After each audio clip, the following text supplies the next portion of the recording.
Friends நேயர்களுக்கு வணக்கம். தாவேகா வேட்பாளர்கள் பலரும் குற்ற பின்னணியில இருக்கிறவங்க அப்படின்னு எல்லாருக்குமே தெரியுங்க. பெண்கள் பாலியல் வழக்கு, அது மாத்திரம் இல்ல போதை கடத்தல் வழக்கு, ஆள் கடத்தல் வழக்கு, பெண்கள் ஆபாசமா பேசுறது, இப்படி குற்ற பின்னணியில இருக்கிறவங்கள தான் தாவேகா வேட்பாளரா நிப்பாட்டி இருக்கிறாங்க அப்படின்னு பேசப்பட்டது. ஆனா பெத்த பொண்ணையே தாய்க்கிட்ட பிரிச்ச ஒரு கயவன வேட்பாளரா நிப்பாட்டி இருக்கிறீங்களே அப்படின்னு அவங்க ஒய்ஃப், நான் கிடையாது, அவங்க ஒய்ஃபே என்ன பண்ணிருக்காங்க, கமிஷனர் ஆபீஸ்ல கம்ப்ளைண்ட் கொடுத்திருக்காங்க. எந்த வேட்பாளர் எந்த தொகுதினா மயிலாப்பூர் தொகுதி வெங்கட்ராமணன், அதாவது தமிழக வெற்றி கழகத்துடைய பொருளாளர், அவர் பேர் மேலதான் அவங்க மனைவி என்ன பண்ணிருக்காங்க, குற்றச்சாட்டை முன் வச்சிருக்காங்க. கல்யாணமாயி குழந்தை பிறந்தது, இத்தனை வருஷம் என் பொண்ணை கண்ணிலே காட்டல, நான் எத்தனையோ தடவை போய் முறையிட்டேன், என்ன மிரட்டினாரு, ஆளை வச்சு அடிக்க பார்த்தாரு, அப்பேற்பட்டவரை தமிழக வெற்றி கழகத்தின் வேட்பாளராக அறிவிச்சிருக்காங்க. ஒருவேளை அவர் எம்எல்ஏ ஆயிட்டா என் உயிருக்கு ஆபத்து இருக்கு ஐயா, தயவு செய்து என்ன காப்பாத்துங்க, என் பொண்ணை மீட்டு கொடுங்க அப்படின்னு கமிஷனர் அலுவலகத்துல தமிழக வெற்றி கழகத்தின் மயிலாப்பூர் தொகுதி வெங்கட்ராமன் மேல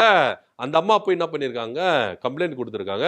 விஜய் அவர்களுக்கு காது இருக்குதா இல்ல கண் இருக்குதா, இந்த நியூஸ் எல்லாம் பாப்பாரா, இந்த நியூஸ் எல்லாம் கேட்பாரா அப்படின்னு தெரியல. தொடர்ச்சியா தமிழக வெற்றி கழக வேட்பாளர்கள் மேல அலிகேஷன் வந்துட்டே இருக்கு. இது குறித்து விஜய் அவர்கள் வாயை திறக்க மாட்டேங்கிறாரு, எதுவுமே பேச மாட்டேங்கிறாரு அப்படின்னா இவங்க எல்லாம் உங்களுக்கு ரொம்ப வேண்டியப்பட்டவங்க.